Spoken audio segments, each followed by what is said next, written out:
ஓட்டு யாருக்கு போடுவோம்னு கேக்குறாங்க. விஜய்க்கு தான். சொல்லலாம்ல.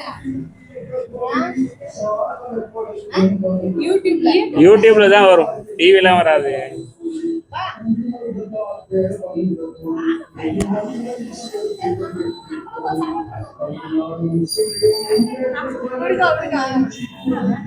உங்க சப்போர்ட் டிஎம்கே, ஏடிஎம்கே, டிவிகே, நீங்க யாருக்கு சப்போர்ட் பண்றீங்க? டிவிக்கே தான். டிவிகே. எதனால?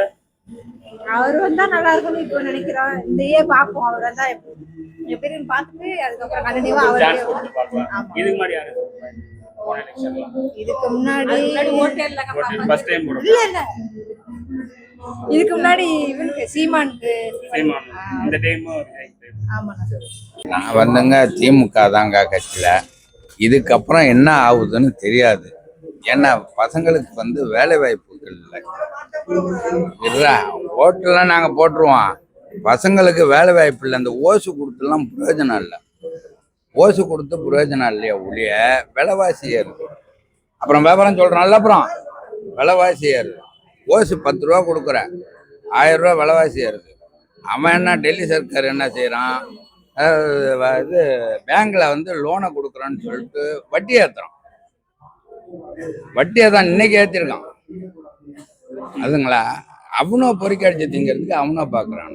இவனை வந்து இங்கே சட்டமன்றத்தில் வந்து ஒன்றும் இல்லை. எது செய்யணும் எது செய்யக்கூடாதுங்கிறது இல்லை. நான் பக்கா டிஎம்கே தான், அதனால ஒன்றும் இல்லை. எங்கள் குடும்பமே டிஎம்கேவுக்கு தான் ஓட்டு போடுவான்.